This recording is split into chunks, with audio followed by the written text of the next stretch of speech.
l'odeur du pain maison. Si je vous disais que vous pouviez faire un pain aussi parfait que ça à la maison, sans pétrissage, avec juste 4 ingrédients, eau, sel, levure, farine. Êtes-vous prêt à essayer? Là, je le sais que j'ai l'air d'une boulangère, mais non, rassurez-vous, je ne le suis pas.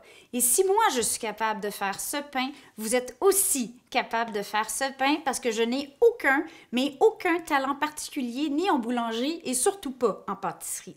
C'est un pain super facile à faire à la maison. Êtes-vous prêts? On se met les mains à la pâte ensemble? Go! Levure. C'est seulement 3/4 de cuillerée à thé. Cela étant dit, si vous n'avez pas de levure, je sais que c'est en pénurie un peu partout. Non, vous ne pouvez pas utiliser de la poudre à pâte, vous ne pouvez pas utiliser du bicarbonate de soude, mais vous pourriez faire votre propre levain. Farine. Je vous recommande pour commencer de prendre de la farine blanche. Blanche, non blanchie ou blanche. C'est un bon départ pour apprendre à faire son pain.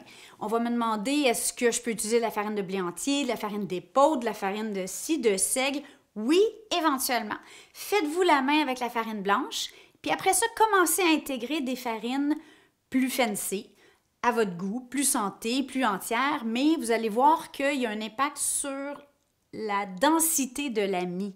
Et c'est en jouant avec que vous allez découvrir votre pain préféré. 600 g de farine. Le sel. 2,25 cuillerées à thé. Là, la partie la plus simple de ce processus, c'est que vous allez tout mettre ça dans le même bol, puis vous le mélangez. Vous pouvez le faire à la main si vous avez un excès d'agressivité. C'est possible, hein? On est beaucoup dans des petits murs en ce moment. Mais sinon, moi, je le fais à la spatule, soit à la maryse comme ça, ou avec la tige d'une cuillère en bois. Ça se fait super bien. Là, on va la recouvrir et vous avez 2 options. Écoutez bien. Soit vous le laissez reposer comme ça, sans toucher dans le bol pour 8 à 12 heures selon la température de votre maison. Mais des fois, on veut timer et on se dit, mon Dieu, là, il est 8 heures le soir, ça m'amène à 6 heures du matin. Laissez-la reposer 3-4 heures dans le bol minimum et ensuite, on transfère au frigo.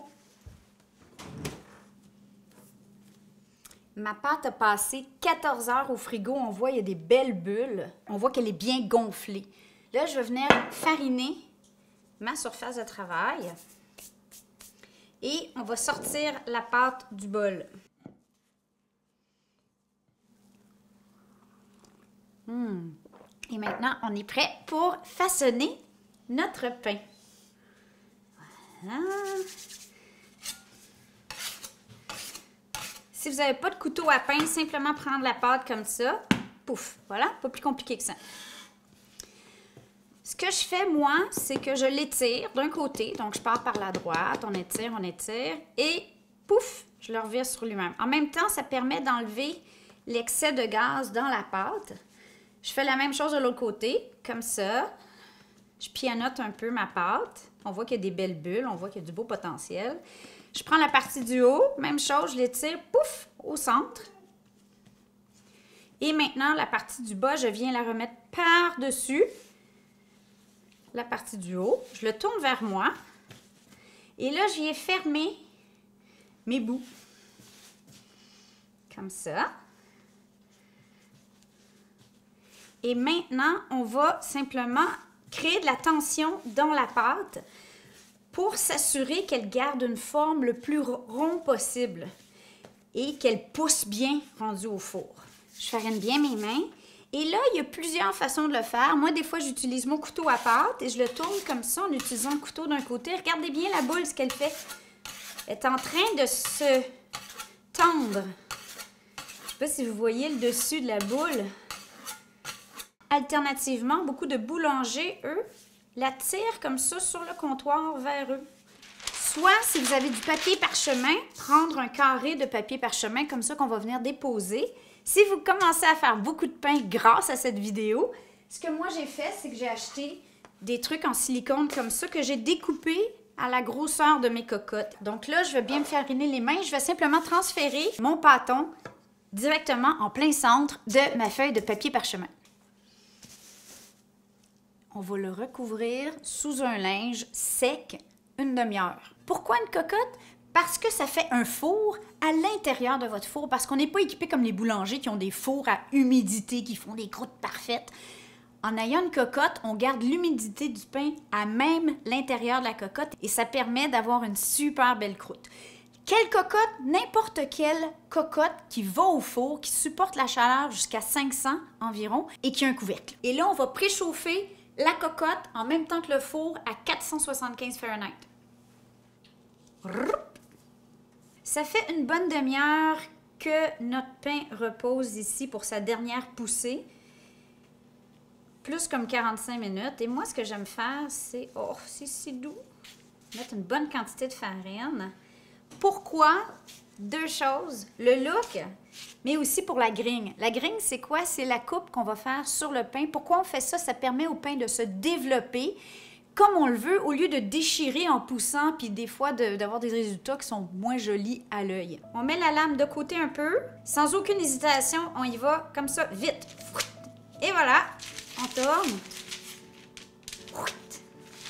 Fait. Là, je vais faire... Il n'y a pas de mauvaise façon de grigner. Et là, maintenant, ce que je vais faire avant de transférer à la cocotte qui est prête, c'est venir découper mon papier parchemin. La preuve que je suis une boulangère amateur à regarder mes mitaines. C'est hyper chaud. C'est là que je vous disais qu'il faut faire attention.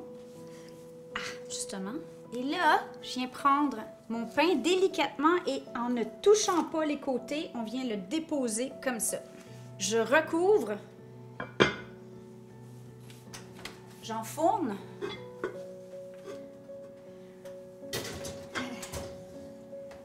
Après plus de 10 ans à faire des pains, le moment où j'ouvre le four et je lève le couvercle est toujours le plus gros suspense. C'est là qu'on voit si le pain a vraiment bien monté. Je peux déjà vous dire qu'il va être pas pire. Un dernier 15 minutes à 440. Puis après ça, on sort du four et il est prêt.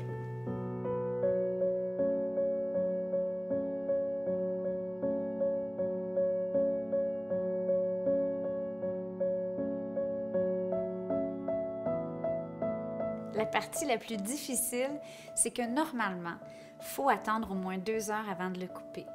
Mais entre vous et moi, ça fait partie des privilèges de le faire soi-même. Du bon pain chaud avec du beurre. Oh my God.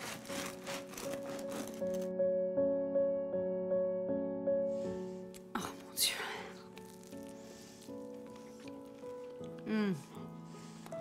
Je vous l'avais dit que c'est simple, hein? Maintenant, c'est à votre tour. Puis une fois que vous aurez maîtrisé cette recette de base-là avec la farine blanche, vous allez pouvoir ajouter du fromage, des noix, du chocolat, des pommes, des raisins, des canneberges, des amandes, des noix de pacane, du bacon. Maintenant, c'est à votre tour.